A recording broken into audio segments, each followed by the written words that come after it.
Hello विद्यार्थी मित्रों, आप सभी का स्वागत करते हैं हमारे इस यूट्यूब चैनल यूनिक एकेडमी के अंदर। तो विद्यार्थी मित्रों, आज हम कक्षा 8 विषय विज्ञान का चैप्टर नंबर 1 का अभ्यास बताने जा रहे हैं आपको। राइट, देखो पहला नंबर क्वेश्चन क्या है। उचित शब्द छांटकर रिक्त स्थानों की पूर्ति करो, मतलब खाली जगह भरना है। पहला क्वेश्चन क्या है, एक ही स्थान पर एक ही प्रकार की बड़ी मात्रा में उगाए जाने वाले पौधों को हम क्या कहते हैं? तो फसल कहते हैं। क्या कहते हैं? फसल। ठीक है।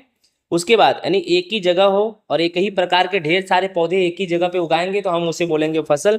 फसल उगाने से पहले प्रथम चरण की मिट्टी होती है तो तैयारी। यानी विद्यार्थी मित्रों, फसल उगाने से पहले हमें क्या करना पड़ता है? मिट्टी की तैयारी करनी पड़ती है। ठीक है, मिट्टी को प्रिपेयर करना पड़ता है जिससे मिट्टी में फसल अच्छा हो। क्षतिग्रस्त बीज जल की सतह पर लगेंगे तैरने। क्षतिग्रस्त बीज यानी जो बीज खराब होंगे वह जल की सतह पर तैरने लगते हैं और जो बीज अच्छे होते हैं वह जल की तली में इकट्ठा हो जाते हैं। ठीक है।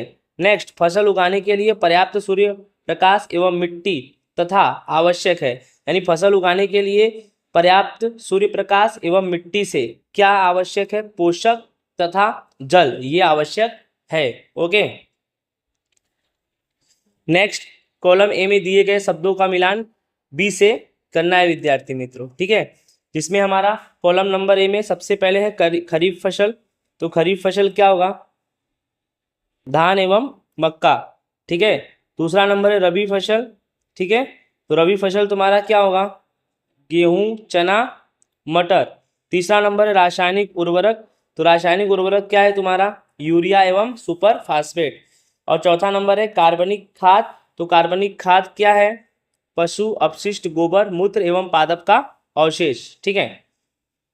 नेक्स्ट क्वेश्चन हमारा है विद्यार्थी मित्रों,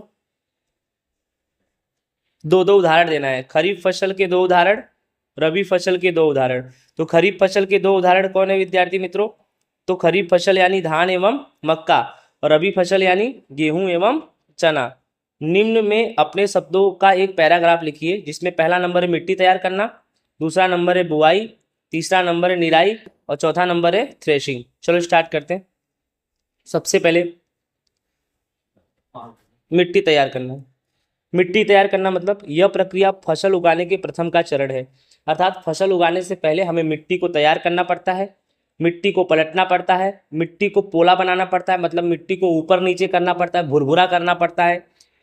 ठीक है, जिससे पौधे की जड़ें गहराई तक जाकर श्वसन कर सकती है, सांस ले सकती हैं।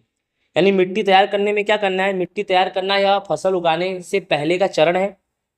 इसमें मिट्टी को पलटेंगे, मिट्टी को पोला बनाएंगे जिससे पौधों की जड़ें होंगी वो गहराई तक पहुंचेंगी और श्वसन करेंगी। पोली बनाई गई मिट्टी में केंचुओं और सूक्ष्म जीवों को वृद्धि में सहायता मिलती है। अर्थात जब मिट्टी पोला कर दोगे, भुरभुरा कर दोगे, उसके अंदर जो केंचुए हैं, सूक्ष्म सजीव हैं, वो अपना विकास करने में सहायक होते हैं तथा ये मिट्टी और अधिक पोला कर ह्यूमस बनाते हैं। ह्यूमस की मात्रा कब मिट्टी में बनेगी? जब मिट्टी पोला होगा तब। इसके अतिरिक्त मिट्टी पलटने से जो पोषक पदार्थ है वह अच्छी तरह से मिट्टी में मिल जाते हैं। यानी मिट्टी को ऊपर नीचे करने से मिट्टी के अंदर पोषक पदार्थ पूरे मिट्टी में अच्छे से मिल जाते हैं, जो फसल उगाने में बहुत महत्वपूर्ण साबित होते हैं। क्योंकि विद्यार्थी मित्रों, नेक्स्ट क्या है? बुआई। यह फसल उत्पादन का महत्वपूर्ण चरण है, यहीं से शुरुआत होता है सब कुछ। मिट्टी को तैयार करने के बाद खेत में बीज बोए जाते हैं, बीज को फेंके जाते हैं। उचित दूरी एवं गहराई पर खेत में बीज बोना बुआई कहलाता है। बुआई का मतलब है बीज को फेंको, लेकिन एक निश्चित दूरी पर फेंको। यानी एक ही जगह पर ढेर सारे बीज को ना फेंको, बीज की कुछ दूरियां होनी चाहिए जिससे फसल के जो पौधे उगेंगे उनके बीच दूरियां होगी तो फसल का वृद्धि और विकास भी अच्छा होगा। बुआई के लिए अच्छी गुणवत्ता किस्म के साफ एवं स्वस्थ बीजों का चुनाव करना बहुत जरूरी होता है। ये भी चीज याद रखो विद्यार्थी मित्रों, बुआई करते समय बीज अच्छा लेने का। अगर बीज अच्छा होगा तो पौधा अच्छा होगा, पौधा अच्छा होगा तो अनाज भी अच्छा होगा। ठीक है। उचित बीजों को चुनने के बाद राइट ना, इन बीजों को उचित गहराई तथा उचित दूरी पर बोना चाहिए। 2 चीज जरूरी है, एक गहराई और एक दूरी। बीज मिट्टी के अंदर जाना चाहिए, अगर मिट्टी के अंदर नहीं जाएगा तो पक्षियाँ वक्षियाँ उसको चूक जाएंगी, खा जाएंगी। ठीक है।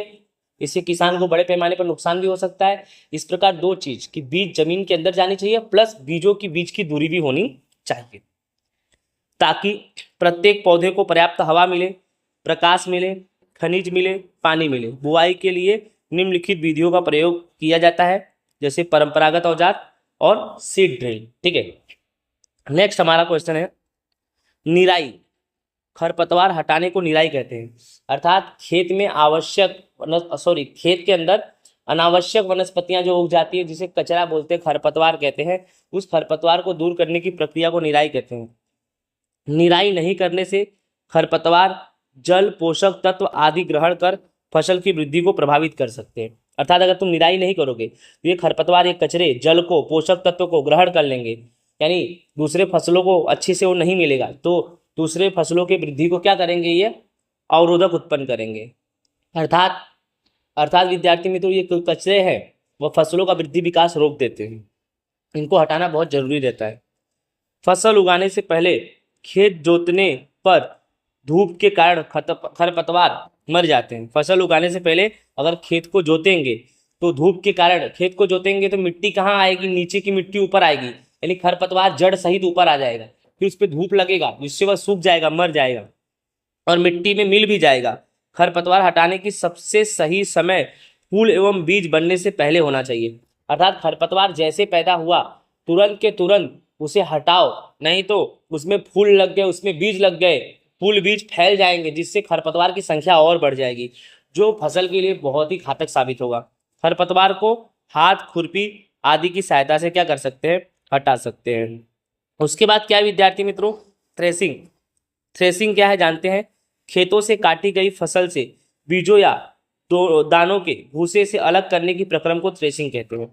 अर्थात जैसे मान लो गेहूं का फसल है, गेहूं फसल काट लिया, अब गेहूं के फसल को थ्रेसर में डाला, जब गेहूं के फसल को थ्रेसर में डाला तो क्या हुआ, गेहूं अलग और भूसा अलग। ठीक है, यानी देखा जाए तो अनाज में जो अनावश्यक कचरे हैं उनको अलग करके अनाज अलग करो, उसे बोलते हैं थ्रेशिंग।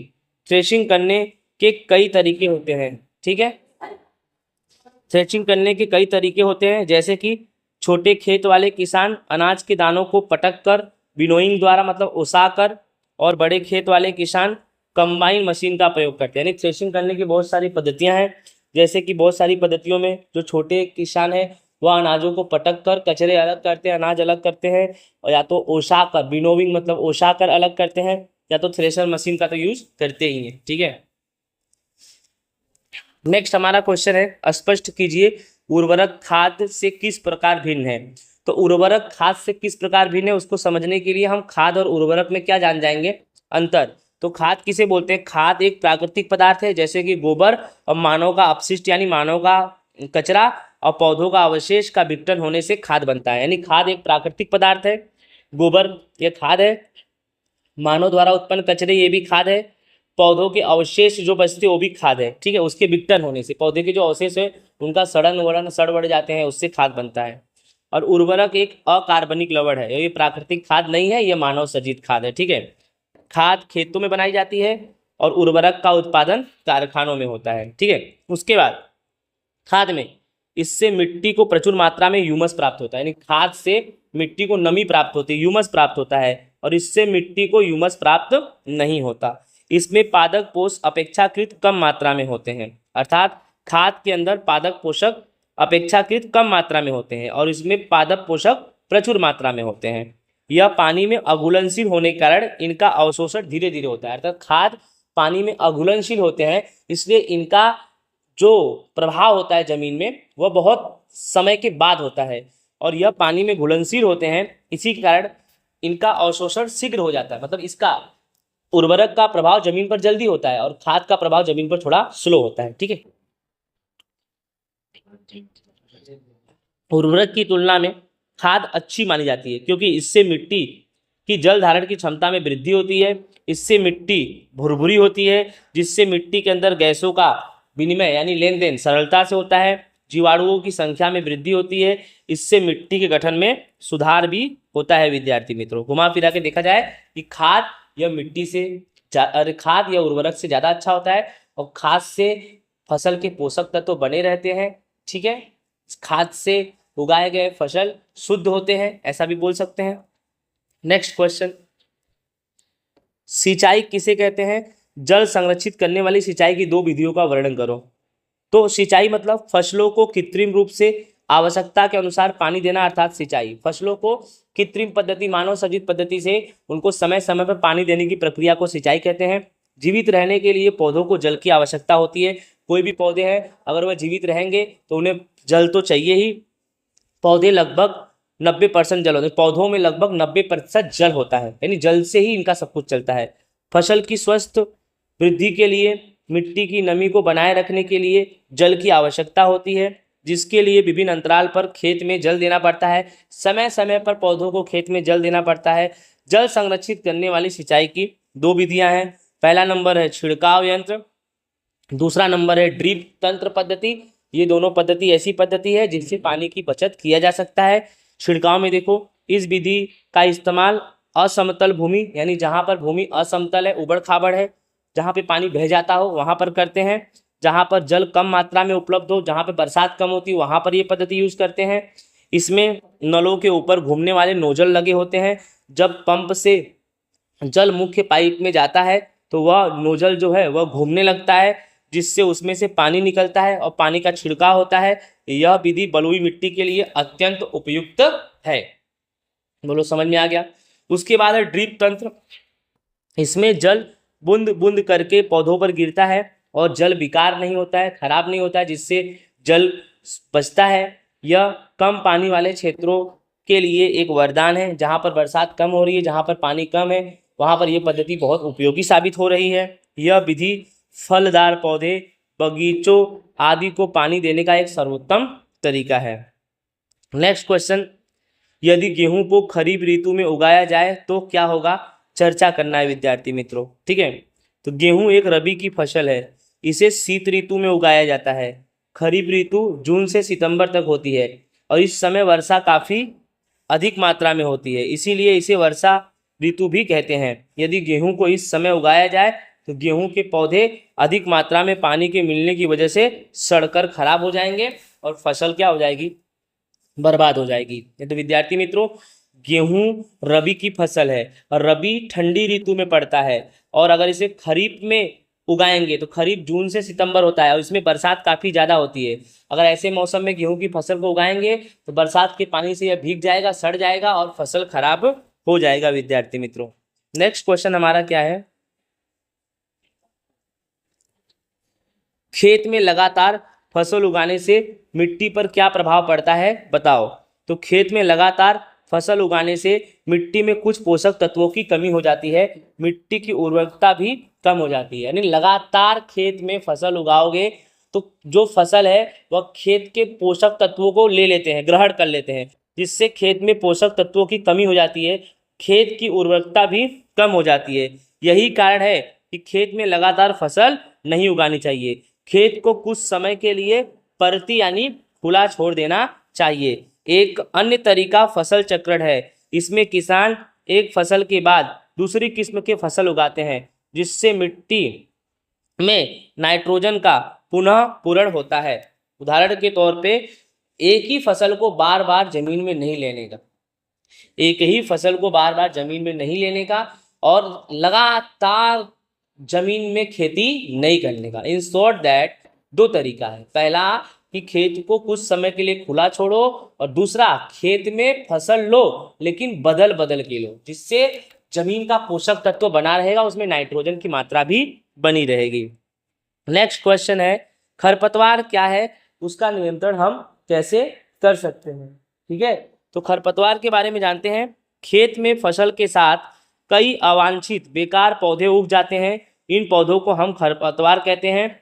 इनको निराई के द्वारा हटाना बहुत ही जरूरी है। यानी खरपतवार को दूर करने की प्रक्रिया को निराई कहते हैं, क्योंकि ये फसल वृद्धि पर क्या डालते हैं? प्रभाव डालते हैं। अर्थात खरपतवार फसल की वृद्धि पर प्रभाव डालते हैं, फसल की वृद्धि को रोकते हैं। और पशुओं एवं मनुष्यों के लिए ये खरपतवार विषैले भी होते हैं। पशुआ घास चरने जाती हैं पशु लोग, तो ये खरपतवार खा के कभी कभी उनकी जान भी जा सकती है। इनको नियंत्रण करने के कई तरीके हैं। फसल उगाने से पहले खेत को जोतना चाहिए, इससे खरपतवार पौधे सूख जाते हैं और मर जाते हैं। फूल एवं बीज बनने से पहले हाथ या खुरपी की सहायता से इनके पौधों को जड़ से उखाड़कर फेंक देना चाहिए। खरपतवार नाशी रसायनों का उपयोग करके भी हम खरपतवार के पौधों को मार सकते हैं विद्यार्थी मित्रों। ठीक है, आगे देखते हैं। आगे क्वेश्चन नंबर 10 है, निम्न बॉक्स को सही क्रम में इस प्रकार लगाइए कि गन्ने की फसल उगाने का रेखा चित्र तैयार हो जाए। अब यहाँ पर अलग अलग चीजें हैं, इसको स्टेप बाय स्टेप आपको क्या करना है, लिखना है। ठीक है, जैसे ए है फसल को चीनी मिल में भेजना, दूसरा सिंचाई, तीसरा कटाई, चौथा बुआई, पांचवा मिट्टी तैयार करना, छठा खेत की जुताई करना और सातवां खाद देना। तो उत्तर में सबसे पहले क्या आएगा विद्यार्थी मित्रों? उत्तर में सबसे पहले क्या आएगा? सबसे पहले मिट्टी तैयार करेंगे। ठीक है, सबसे पहले क्या तैयार करेंगे? मिट्टी। फिर खेत की जुताई करेंगे, ये 2 नंबर पे आ जाएगा। फिर उसके बाद जुताई करने के बाद क्या करेंगे? बुआई करेंगे। फिर बुआई करने के बाद क्या करेंगे? उसमें खाद देंगे। खाद देने के बाद उसमें क्या करेंगे? सिंचाई करेंगे। सिंचाई करेंगे, फिर फसल तैयार होगी तो क्या करेंगे? कटाई करेंगे। और कटाई करने के बाद फसल को चीनी मिल में क्या करेंगे? भेज देंगे। ओके विद्यार्थी मित्रों, इसी के साथ हमारा कक्षा 8 विषय विज्ञान एनसीईआरटी का चैप्टर नंबर 1 का स्वाध्याय होता है पूरा विद्यार्थी मित्रों। आई होप आपको समझ में आया होगा। और अगर आपने हमारे चैनल्स को सब्सक्राइब नहीं किया तो प्लीज़ चैनल को सब्सक्राइब कर दीजिए। जय हिंद, राधे राधे।